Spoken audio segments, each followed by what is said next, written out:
Welcome back to my channel. ఈరోజు ఏం జరగబోతుందో తెలుసుకుందామా? ఇంకా శ్రీధర్ ఫైల్స్ అన్నింటినీ కూడా వెతుకుతూ ఉంటాడు, కానీ కనిపించదు. ఫైల్స్ లేకపోతే ఏమైంది, ల్యాప్టాప్లో నేను ఫైల్ని సేవ్ చేసి పెట్టాను కదా అని చెప్పేసి ఫైల్ చూస్తాడు. ఇక శ్రీధర్ ల్యాప్టాప్ ఓపెన్ చేయగానే ఫైల్ కనిపించదు. ఇదేంటి, ఫైల్స్ కనిపించట్లేదు, ల్యాప్టాప్లో కూడా ఫైల్ డిలీట్ అయి ఉంది. ఇదంతా చూస్తూ ఉంటే ఎవరో కావాలని చేశారు. జోష్న ఆఫీస్కి వచ్చి ఉంటుందా? నేను లేని టైంలో ఆఫీస్కి వచ్చి తనే ఫైల్ని డిలీట్ చేసిందా? సీసీ కెమెరా చెక్ చేస్తే తెలిసిపోతుంది అని చెప్పేసి శ్రీధర్ అయితే ఇక వెంటనే తన మేనేజర్కి కాల్ చేస్తాడు. ఇక వెంటనే సీసీ కెమెరాని ఓపెన్ చేసి చూస్తాడు. ఒక్కసారిగా అది చూసి షాక్ అయిపోతాడు. ఏంటంటే కాశీని ఫైల్స్ దొంగతనం చేసి అలాగే ల్యాప్టాప్లో ఆ ఫైల్ మొత్తాన్ని పెన్ డ్రైవ్లో కాపీ చేసి ఇక ఫైల్ని డిలీట్ చేయడం, ఇదంతా కూడా చూసిన శ్రీధర్ షాక్ అవుతాడు. అంటే ఇదంతా జోష్న కోసం కాశీ చేశాడా? కాశీ ఇలాంటి పని ఎందుకు చేసుంటాడు? అసలు కాశీకి ఇలా చేయాల్సిన అవసరం ఏముంది అని శ్రీధర్ తనలో తాను చాలా ఆలోచిస్తూ ఉంటాడు. ఇంకా ఒక పక్కన కార్తీక్ అయితే బాధపడుతూ చాలా ఏడుస్తూ కుమిలిపోతూ ఉంటాడు. అప్పుడే దీప అక్కడికి వస్తుంది. బావా అని వెనకాలనే తన కన్నీళ్ళని దీపకి చూడకుండా తుడిచేస్తూ ఉంటాడు. బావా, నువ్వు కన్నీళ్ళని దాచిపెట్టినా నీ మనసు నీ మొహం నాకు చెప్తున్నాయి, జరగకూడదేదో జరిగిందని. మా అమ్మ బాగానే ఉంది కదా, మా అమ్మకి ఏ సమస్య లేదు కదా, చెప్పు బావా అని వెనకాలనే ఇక కార్తీక్, దీపా చెప్పాను కదా, అత్తకేం కాదు, 2 రోజులు ట్యాబ్లెట్లు వేసుకుంటే సరిపోతుంది. అది అందరికీ చెప్పిన సమాధానమే బావా. కానీ నువ్వు నా దగ్గర అబద్ధం చెప్పలేవు. నా మీద ఒట్టేసి నిజం చెప్పు బావా, మా అమ్మకేం కాలేదు కదా, చెప్పు బావా అని అంటూ ఉంటే ఒక్కసారిగా కార్తీక్ ఏం మాట్లాడాలో తెలియక అలా చూస్తూ ఉంటాడు. అప్పుడే జోష్న ఇక అటుగా వెళ్తూ దీప కార్తీక్ కిచెన్లో మాట్లాడుకోవడం చూస్తుంది. ఏంటి, బావని దీప ఒట్టు వేయించుకొని ఏంటో అడుగుతుంది, ఇదేదో పనికొచ్చే మ్యాటర్ లాగే ఉంది అని చెప్పేసి జోష్న అయితే ఇక అక్కడికి వచ్చి వాళ్ళ మాటల్ని వింటూ ఉంటుంది. ఇంతలోకే కార్తీక్, దీప ఏం చెప్పను, అత్త చాలా పెద్ద ప్రమాదంలో ఉంది, అత్తకి బ్లడ్ క్యాన్సర్ అని డాక్టర్ చెప్పారు అని వెనకాలనే ఒక్కసారిగా దీప షాక్ అయిపోతుంది. ఇక కార్తీక్ కూడా చెప్పిన మాటలకి జోష్న కూడా షాక్ అయిపోతుంది. ఏంటి, మమ్మీకి బ్లడ్ క్యాన్సరా అని షాక్ అవుతుంది. ఇక కార్తీక్, బావా ఏమంటున్నా నువ్వు, అమ్మకి అని అంటూ ఉంటే ఇక జోష్న, ఈ దీపేంటి ఏదో సొంత తన కన్న తల్లే మా మమ్మీ అని తెలిసిపోయినట్టు ఎంత ఎమోషనల్ అయిపోతుంది. బావా దీప మరీ మీరు ఎమోషనల్ ఫూల్స్. అయితే ఇప్పుడు మమ్మీకి ట్రీట్మెంట్ చేయించడానికి బావతి మాట్లాడటానికి టెన్షన్ పడుతున్నానమాట. అంటే మమ్మీకి బ్లడ్ క్యాన్సర్ అనమాట. ఇదేదో నాకు పనికొచ్చే మ్యాటర్ లాగే ఉంది. బాబా చెప్తా, నేనేం చేయాలో ఆలోచించి చేస్తాను అని జోష్న అక్కడి నుంచి వెళ్ళిపోతుంది. ఇంకా ఒక్కసారిగా దీప కార్తీక్ని పట్టుకొని ఏడుస్తూ ఉంటుంది. దీప, నువ్వు ఇలా ఏడుస్తావని తెలిసే నీతో నేను నిజం చెప్పలేదు. అలాగే ఈ విషయం మావయ్యకి కూడా తెలీదు. అత్త 2 రోజుల్లో హాస్పిటల్కి వెళ్ళాలి. ఇంట్లో వాళ్ళందరినీ కూడా అత్త కండిషన్ గురించి చెప్పి వాళ్ళని ప్రిపేర్ చేయాలి. ఇదంతా ఎలా జరుగుతుందో తెలీదు. అందుకే ఏం చెప్పాలో తెలియక నాలో నేను చాలా కుమిలిపోతున్నాను. కానీ దీప, ఒక్కటైతే చెప్తున్నాను, అత్త చాలా మంచిది, అత్తకేమీ కాదు. ఖచ్చితంగా అత్తకి ట్రీట్మెంట్ చేస్తే అత్త ఎప్పట్లాగే అందరితో సంతోషంగా ఉంటుంది అని చెప్పేసి కార్తీక్ దీపకి ధైర్యం చెప్తూ ఉంటాడు. ఇక జోష్న అయితే లోపలికి వెళ్ళి కూర్చొని ఉంటుంది. అప్పుడే పారిజాత అక్కడికి వస్తుంది. జోష్న, జోష్న, ఏంటి గ్రాని, కాశీగాడి గురించి ఏదైనా ఆలోచించావా? వాడు నా తమ్ముడు, వాడి కోసం ఆలోచించకుండా ఉంటానా? ఇప్పుడే లాయర్కి కాల్ చేశాను. 2 రోజుల్లో కాశీకి బెయిల్ ఇప్పించమని చెప్పాను. ఎలాగోలాగా బెయిల్ ఇస్తానని చెప్పాడు. ఎంత మంచి మాట చెప్పావే. అది అది సంగతి తర్వాత కానీ ఆ కార్తిక్ గాడు మన దగ్గర ఏదో దాస్తున్నాడే. ఏంటికిరా నువ్వు అంటుంది? అవును, ఆ కార్తిక్ గాడు ఏదో విషయాన్ని మన దగ్గర దాస్తున్నాడు. వాడు పైకి సంతోషంగా ఉన్నట్టు నటిస్తున్నాడు, దేనికోసమో వాడు బాధపడుతున్నాడు. గ్రాని తన వయసుకు తగ్గట్టుగానే బావని చూసి కనిపెట్టింది. కానీ ఇప్పుడు నేను గ్రానీతో ఈ విషయాన్ని చెప్పను. చెప్తే గ్రాని దీన్ని ఇష్యూ చేసి ఇది నాకు పనికి రాకుండా చేస్తుంది. గ్రాని, అమ్మకి ఏమైందో నాకు తెలుసు కదా అని జోస్న మనసులో అనుకుంటుంది. ఏంటి మాట్లాడవేంటి గ్రాని, బావ సంగతి మనకి తెలిసిందే కదా, ఏం జరిగినా బయటపడ్డు. అది బయటపడేలోపే మనమే అదేంటో తెలుసుకోవాలి.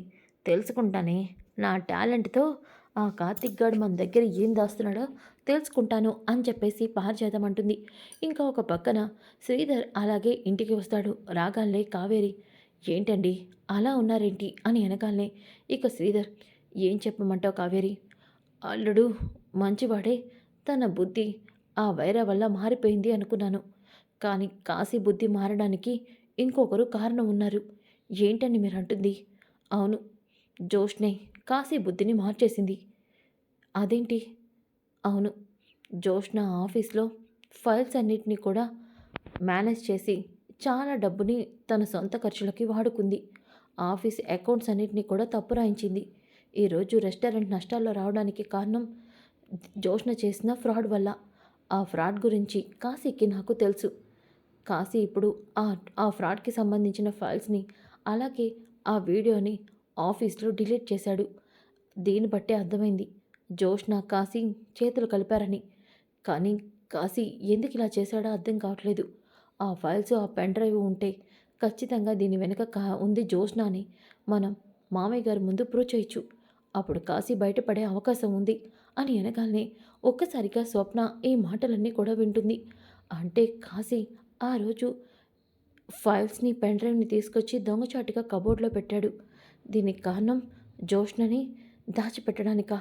చెప్తాను అని చెప్పేసి స్వప్న గబగబా ఆ ఫైల్స్ని పెన్ డ్రైవ్ని తీసుకొని శ్రీధర్ దగ్గరికి వస్తుంది. డాడీ, మీరంటున్న ఫైల్స్ ఇవేనా అని వెనకాలనే స్వప్న, అవును, ఈ ఫైల్సే, ఇవి నీకెక్కడివి? డాడీ, కాశీ ఆ రోజు ఇంటికి వచ్చినప్పుడు ఈ ఫైల్స్ని పెన్ డ్రైవ్ని కబోర్డ్లో దొంగచాటుగా దాయడం చూశాను. ఇప్పుడు మీరు చెప్తే ఇవేనేమో అని డౌట్ వచ్చింది. అవును స్వప్న, ఇవే. స్వప్న కా జోష్న తన ఫ్రాడ్ ఎక్కడ బయటపడుతుందని కాశీతో చేతులు కలిపి తను నన్ను ఈ కేసులో ఇరికించింది. ఇదంతా మనం తీసుకెళ్ళి మావయ్య గారి ముందు పెడితే జోష్న నిజ స్వరూపం బయటపడుతుంది. మనవరాల సంగతి అప్పుడు ఆయన చూసుకుంటాడు. కాశీని కూడా మనం విడుదల చేపించచ్చు. వాళ్ళందరికీ కాశీ మీద కోపం పోతుంది. సరే డాడీ, కానీ కాశీ కోసం నేను ఇదంతా చేయట్లేదు. నువ్వు నువ్వు చేసిన పని వాళ్ళకి తెలియాలని, ఆ జోష్న చేసిన దానికి తనకి గుణపాఠం చెప్పాలని. అంతేకాని ఒక మనిషి తప్పు చేయడానికి మనల్ని ప్రోత్సహించినప్పుడు అక్కడే మన క్యారెక్టర్ బయటపడుతుంది. కానీ కాశీ మాత్రం ఆ పని చేయలేదు అని చెప్పేసి అంటుంది. ఇక కావేరి, అది కాదు స్వప్న, నాకేం చెప్పదు మమ్మీ అంటూ స్వప్న లోపలికి వెళ్తుంది. ఇక శ్రీధర్, ఈ విషయం కార్తీక్తో చెప్తారా అండి అని కావేరి అంటుంది. ఎందుకు చెప్పడం, రేపు ఎలాగో అక్కడికి వెళ్తాను. అయినా కార్తీక్కి ఈ విషయం ముందే తెలుసు. సాక్ష్యాలతో పెద్దాయన ముందుకి రమ్మని చెప్పాడు. ఎలాగో అన్నీ దొరికాక వీటిని తీసుకొని రేపు డైరెక్ట్గా ఇంటికి వెళ్తాను అని శ్రీధర్ అంటాడు. ఇంకా ఉదయం అవుతుంది. ఉదయమైన తర్వాత కార్తీక్ అలాగే దీప రెడీ అవుతూ ఉంటారు. ఇక కాంచన ఏమో కార్తీక్ అని వెనకాలనే, ఏంటి మమ్మీ, ఏమైంది? ఏం లేదురా, మా అన్నయ్యకి మా వదినికి ఏదో ఆరోగ్య సమస్య వచ్చిందని వాళ్ళని హాస్పిటల్కి తీసుకెళ్ళి టెస్ట్లు అవి చేయించావంట కదా. ఇప్పుడు మా మా అన్నయ్య మా వదిన బాగానే ఉన్నారా? ఏం చెప్పమంటావమ్మా, అత్త పరిస్థితి చాలా సీరియస్గా ఉంది అని కార్తీక్ మనసులో అనుకుంటాడు. నిన్నే అడిగేదిరా, ఏం సమాధానం చెప్పవేంటి? అమ్మ అది, అత్త మావయ్య ఇప్పుడు బాగానే ఉన్నారు, వాళ్ళకి ఏ సమస్య లేదు. ఏమోరా, మా వదిన ఇదివరకట్లాగా లేదు, మొహం బాగా నీరసించిపోతుంది. అలాగే ఎప్పటికప్పుడు కళ్ళు తిరిగి పడిపోతుంది. వదిన చూస్తుంటే ఏదో భయంగా ఉందిరా, వదిన గురించి ఆందోళనగా ఉంది. అమ్మా, నువ్వేం భయపడదు, అత్తకేమీ కాదు, మనమందరం ఉండగా అత్తకేమవుతుంది అని కార్తీక్ కాంచనకి ధైర్యం చెప్తూ ఉంటాడు.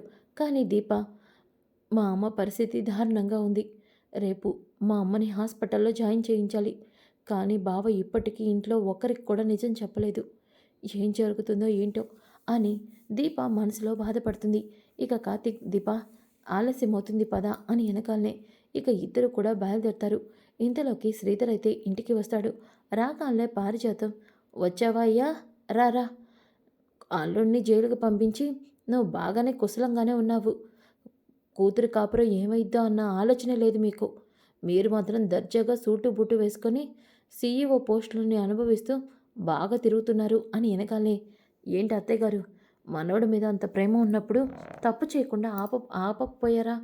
తప్పు మీరే దగ్గరుండి చేయించారుగా అని శ్రీధర్ అంటాడు. దాంతో జోష్న, ఏంటి మావయ్య ఏదో నువ్వు కంటితో చూసినట్టు మాట్లాడుతున్నావే. అంతేలే, నిజాలు బయటపడినప్పుడు దొంగలు కూడా దొరలే అవుతారు కదా అని వెనకాలే కరెక్ట్‌గా చెప్పావు మేనకోడలా. నిజమే. ఎవరి నిజం బయటపడకపోతే వాళ్ళు దొరలేలే అని అంటాడు.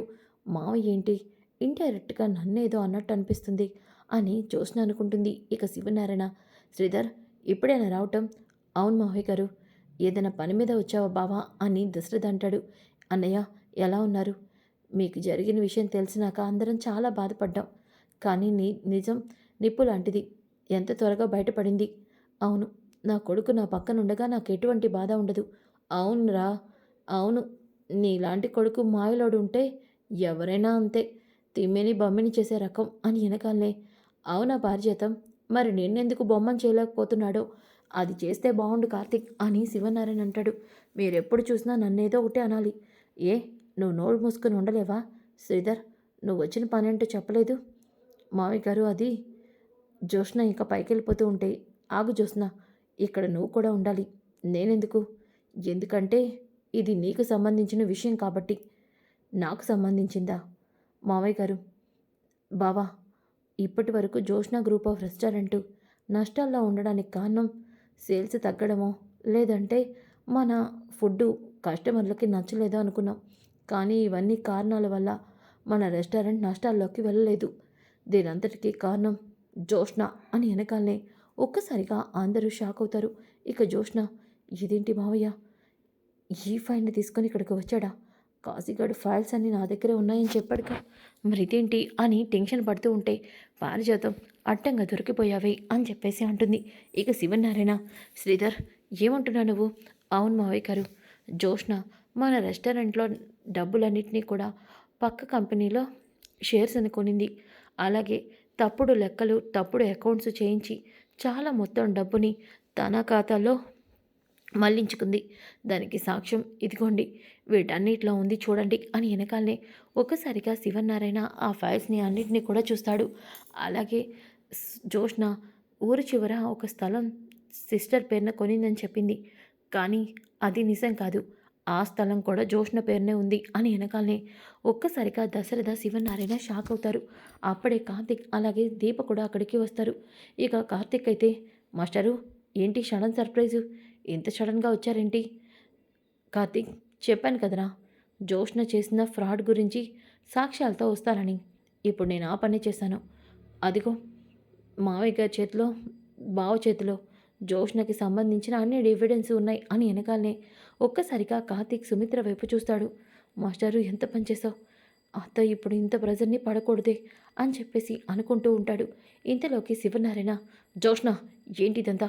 తాత అది అని వెనకాలనే, నోర్మోయ్, ఏంటే నువ్వు? అసలు నువ్వు నిజంగా నా కన్న కూతురివేనా? మనకి నష్టాలు తెప్పించి ఏం చేయాలని చూస్తున్నావే అని సుమిత్ర చాలా సీరియస్ అవుతుంది. ఇక జ్యోత్స్న, అది కాదు మమ్మీ. ఏంటి అది కాదు? నువ్వు చేసే ప్రతి పని కూడా కుటుంబానికి నష్టం కలిగిస్తూనే ఉంది. అందరూ కూడా సంతోషంగా ఉంటే తట్టుకోలేవు. ఏదో ఒక నోటితో ఏదో ఒక మాటలు అంటూ అందరినీ బాధ పెడతావు. అది సరిపోనట్టు ఇప్పుడు వ్యాపారాన్ని కూడా నష్టాల్లోకి తీసుకెళ్ళి ఇప్పుడేమో ఇంకా ఏం చెప్పాలని చూస్తున్నావు అని సుమిత్ర గట్టిగా అరుస్తూ ఒక్కసారిగా కింద కుప్పగొలిపోతుంది. సుమిత్ర నోట్లోంచి బ్లడ్ పడుతుంది. అది చూసి ఇంట్లో అందరూ కూడా షాక్ అయిపోతారు. ఇక సుమిత్రకేమైంది? అత్త, అత్త, ఇలా జరగకూడదని డాక్టర్ చెప్పాడు.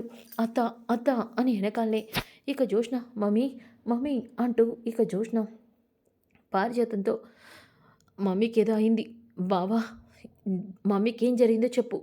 మా మమ్మీకి ఏమైంది అని జ్యోత్స్న కావాలని కార్తీక్‌ని నిలదీస్తూ ఉంటుంది.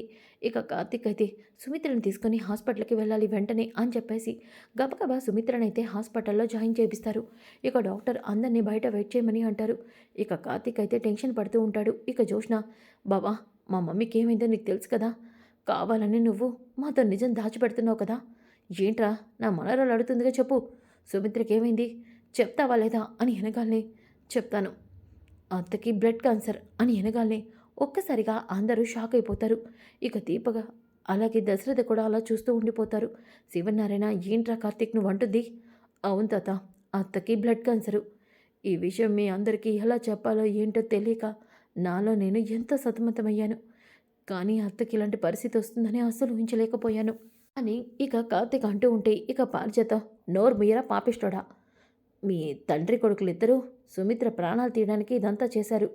కావాలనే సుమిత్రకి ఆరోగ్య సమస్య తెలిసి ఆ విషయాన్ని దాచిపెట్టి తర్వాత మీ నాన్నని ఇంటికి పిలిపించి సుమిత్రకి కోపం తెప్పించేలా చేసి ఇప్పుడు సుమిత్ర లేనన్న పరిస్థితి తీసుకొచ్చి ఇప్పుడు నాటకాలు ఆడుతున్నావా అని వెనకాలనే అప్పుడే డాక్టర్ బయటికి వస్తుంది. ఆపుతారా మీరందరూ?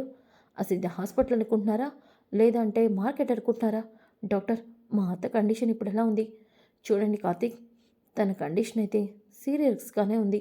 కాకపోతే తనకి ట్రీట్మెంట్ ద్వారా క్యూర్ చేసే అవకాశం ఉంది. నేను ఆల్రెడీ స్పెషలిస్ట్ని ఇన్ఫామ్ చేశాను. వాళ్ళు ఈరోజు మధ్యాహ్నమే హైదరాబాద్ రీచ్ అవుతారు. ఇంతలోకి మీరు ఒక పని చేయాలి. ఏం చేయాలి చెప్పండి డాక్టర్. నా కోడలు ఎలా అయినా బ్రతకాలి. తనకి ట్రీట్మెంట్కి ఎంత ఖర్చు అయినా పర్వాలేదు. చూడండి సార్, ట్రీట్మెంట్ ఖర్చుతో కూడుకున్నది కాదు.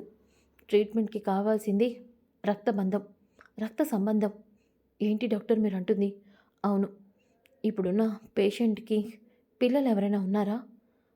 ఉన్నారు డాక్టర్. నాకు సుమిత్రకి ఒక్కగానొక్క కూతురు. తనే నా కూతురు జ్యోత్స్న. అయితే ఇప్పుడు తనే పేషెంట్ని బ్రతికించగలదు. డాక్టర్, అవును, పేషెంట్ని బ్రతికించే ఒకే ఒక్క ట్రీట్మెంట్ తన కూతురు మాత్రమే. డాక్టర్ మీరేమంటున్నారో నాకు అర్థం కావట్లేదు అని జ్యోత్స్న అంటుంది. చూడండి, మీ మదర్ బ్లడ్ సెల్స్ మీ బ్లడ్ సెల్స్ ఒకే రకంగా ఉంటాయి. కాబట్టి మీ బ్లడ్ సెల్స్ మీ మదర్కి అది ఒక ట్రీట్మెంట్ లాగా ఉంటుంది. ఇదే తనకి ఔషధం. దీని ద్వారా తనని బ్రతికించే అవకాశం ఉంది. కాబట్టి మీరు ట్రీట్మెంట్కి సహకరించాలి. అలాగే మీరు ఫుడ్ ఏమైనా తీసుకున్నారా? ఉదయం టిఫిన్ చేశాను డాక్టర్. సరే, ఇక మీరేమీ తినద్దు. మీకు సెలైన్ ఎక్కిస్తాం. తర్వాత మీ బ్లడ్ సెల్స్ని సుమిత్ర గారికి ట్రాన్స్ఫర్ చేయడానికి ట్రై చేస్తాం. సో మీరు ఫుడ్ ఏమీ తీసుకోవద్దు. మమ్మల్ని అడగకుండా బయటికి వెళ్ళొద్దు అని వెనకాలనే జ్యోత్స్న అలాగే పారిజాతం షాక్ అయిపోతారు. ఇక పారిజాతం, అడ్డంగా దొరికిపోయాం. ఈ రోజుతో నువ్వు ఈ ఇంటి వారసురాలు కాదన్న విషయం బయటపడిపోతుంది. గ్రాని, నీ మాటలతో నన్ను భయం తెప్పించు మాకు. ఇప్పుడు ఏదో ఒకటి చేసి మనం తప్పించుకోవాలి. తప్పించుకోవాలంటే సుమిత్ర ముందే చావాలి. చేస్తేనే ఈ ప్రమాదం నుంచి మనం బయటపడగలం. అవును. ఒసే పాపిష్టిదానా, ఏమంటున్నావే నువ్వు? అవును గ్రాని, మమ్మీ చేస్తేనే నేను ఇప్పుడు వీళ్ళింటి వారసురాలు కాదన్న విషయం ఎవరికి తెలీదు. ఇప్పుడు బ్రతికుంటే ఖచ్చితంగా నా బ్లడ్ సెల్స్ ఇవ్వాల్సి వస్తుంది. అప్పుడు అందరికీ నిజం తెలిసిపోతుంది. పాపమే, సుమిత్ర చాలా మంచిదే. నువ్వే తన కన్న కూతురు అని నిన్నెంతో ప్రేమగా చూసుకుంది. ఇప్పుడు కూడా నువ్వు తప్పు చేశావంటే తట్టుకోలేక కళ్ళు తిరిగి పడిపోయింది. సుమిత్రని చంపడం తప్పే. సుమిత్రని చంపకపోతే నువ్వు నేను జీవితాంతం జైల్లో చిప్పకూడు తింటాం. అవసరమా? నాకేం చెప్పాలో అర్థం కావట్లేదే గ్రాని.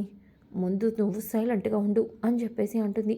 ఇక దీప, భవ, అమ్మకి మందు తన కూతురు బ్లడ్డే అని డాక్టర్ చెప్పారు. కానీ జ్యోత్స్న కన్న కూతురు కాదు కదా? అవును దీప, మరి ఇప్పుడు ఏమైంది? ఈ రకంగా నిజం తెలియాల్సి వస్తుంది. జ్యోత్స్న కూతురు కాదన్న విషయం అందరికీ తెలుస్తుంది. అప్పుడు నువ్వే తన కన్న కూతురు అని కూడా తెలుస్తుంది. ఈ రకంగా నువ్వు అత్త ప్రాణాలని కాపాడచ్చు. అందరికీ నిజం కూడా తెలుస్తుంది అని వెనకాలనే ఇక దీప, భవ, జ్యోత్స్న అంత ఈజీగా నిజం బయట పెడుతుందా? పెట్టదు. కానీ నిజం జ్యోత్స్న పెట్టకపోయినా మనం బయట పెట్టిస్తాము అని అంటాడు. ఇంకా జ్యోత్స్న అయితే ఎవరికి తెలియకుండా దొంగచాటుగా సుమిత్ర రూమ్లోకి వెళ్తుంది. సుమిత్ర స్పృహలో లేకపోవడం చూసి వెంటనే తన మొహానికి ఉన్న ఆక్సిజన్ పైప్ని మెల్లగా కట్ చేసేస్తుంది. ఇక సైలెంట్గా బయటికి వచ్చేస్తుంది. ఇంతలోకి నర్సు రూమ్లోకి వెళ్ళేసరికి సుమిత్ర అస్వస్థతకి గురవడం చూసి డాక్టర్ డాక్టర్ అని వెనకాలనే సుమిత్రకి ఆక్సిజన్ పైపు కట్ అవ్వడం చూస్తుంది. తన పైపు ఎవరో కట్ చేశారు. అంటే ఇదెవరో కావాలని చేశారు. చూడండి, మీరు పేషెంట్ని జాగ్రత్తగా చూసుకోండి. పేషెంట్కి ఎటువంటి ప్రాబ్లం రాకూడదు. ఎనీ టైం ఎవరో ఒకరు ఇక్కడ ఉండాలి. సరే మేడం అని వెనగానే ఇక డాక్టర్కి డౌట్ వస్తుంది. ఎవరై ఉంటారు, ఎవరి పని చేశారు అని చెప్పేసి అనుకుంటూ ఉంటే ఇక జ్యోత్స్న ఏమో లోపలికి వస్తుంది. సుమిత్ర బ్రతకడం చూసి ఏంటి మమ్మీకి ఏం కాలేదా అని అనుకుంటుంది. ఇక జ్యోత్స్న బ్లడ్ సెల్స్ అన్నీ కూడా శాంపిల్ తీసుకుంటూ ఉంటారు. జ్యోత్స్నకి టెన్షన్ మొదలవుతుంది. ఇక ఇంతలోకి కార్తీక్ అలాగే దీప డాక్టర్ దగ్గరికి వస్తారు. డాక్టర్, మీతో ఒక విషయం చెప్పాలి. ఏంటి కార్తీక్? మా అత్త కూతురు జోష్న కాదు, దీపే మా అత్త అసలైన కూతురు. ఏంటి మీరంటుంది? అవును డాక్టర్. కానీ ఈ విషయం మా ఫ్యామిలీలో ఎవ్వరికీ తెలీదు. అందుకే జోష్నది కాకుండా దీపది బ్లడ్ శాంపిల్స్ తీసుకోండి. తనవే అత్తకి మ్యాచ్ అవుతాయి. ఇప్పుడు అత్తకి ట్రీట్మెంట్ చేయడానికి దీప బ్లడ్ మీకు ఉపయోగపడుతుంది. దయచేసి ఈ విషయాన్ని మీరెవరితో చెప్పొద్దు. ప్లీజ్ డాక్టర్ అని వెనకాలనే ఇక డాక్టర్ సరే అని చెప్పి దీపకి ఇక బ్లడ్ శాంపిల్స్ తీసుకొని దీప బ్లడ్ శాంపిల్స్తో సుమిత్రకి ట్రీట్మెంట్ని స్టార్ట్ చేస్తారు. ఇంకా ఒక పక్కన జోష్న పారిజాతం టెన్షన్ పడుతూ ఉంటే డాక్టర్ బయటికి వచ్చి సుమిత్ర గారి కండిషన్ ఇప్పుడు నార్మల్ పరిస్థితికి వచ్చింది. ఆమె ట్రీట్మెంట్ బాడీకి సహకరిస్తుంది. అలాగే బ్లడ్తో తనని బ్రతికించే అవకాశం కూడా ఉంది అని వెనకాలనే జోష్న ఇదేంటి డాక్టర్ నా గురించి నిజం బయటపడుతుందంటే ఇలా అంటుందేంటి అని చెప్పేసి అనుకుంటుంది. ఇంకా ఒక పక్కన దశరథ్ అయితే చాలా సంతోషపడుతూ ఉంటాడు. ఇక దీప ఇంటికి కనిపించట్లేదు అని కార్తీక్ దగ్గరికి వెళ్ళి, ఒరే కార్తీక్, దీప ఇంటికి కనిపించట్లేదు, దీపకు నీరసంగా ఉందంటే ఇంటికి వెళ్ళిపోమని చెప్పాను మావయ్య అని అంటాడు. కానీ దశరథ అప్పుడే అటుగా వెళ్తూ దీప ఇక బెడ్ మీద పడుకోవడం చూస్తాడు. ఒక్కసారిగా షాక్ అవుతాడు. ఇక కార్తీక్ అయితే డాక్టర్ దగ్గరికి వచ్చి, చాలా థ్యాంక్స్ డాక్టర్, నేను నిజం చెప్పకుండా ఉన్నందుకు. చూడండి మిస్టర్, మీరు ఎందుకు నిజాన్ని దాచిపెట్టారో అర్థం కావట్లేదు. అయినా తనేమో పని మనిషిలాగా ఉంది. తనేమో సొంత కూతురు కాకపోయినా తనేమో అలా ఉంది. కన్న కూతుర్ని ఎందుకు మీ అత్తకి దూరం చేశారు? ఎందుకు మీ అత్తకి దీపే అసలు కూతురని ఎందుకు చెప్పలేదు? అసలు ఏం జరిగింది అని అంటూ ఉంటుంది. ఒక్కసారిగా దశరథ అది విని షాక్ అవుతాడు. ఏంటి, దీప నాకు సుమిత్రకి కన్న కూతురా? జోష్న మా కూతురు కాదా అని షాక్ అయిపోతాడు. సో ఫ్రెండ్స్, కమింగ్ ఎపిసోడ్స్ చాలా చాలా ఇంట్రెస్టింగ్గా ఉంటాయి. Don't miss. ఈ వీడియో నచ్చితే లైక్ చేయండి, షేర్ చేయండి. Thanks for watching.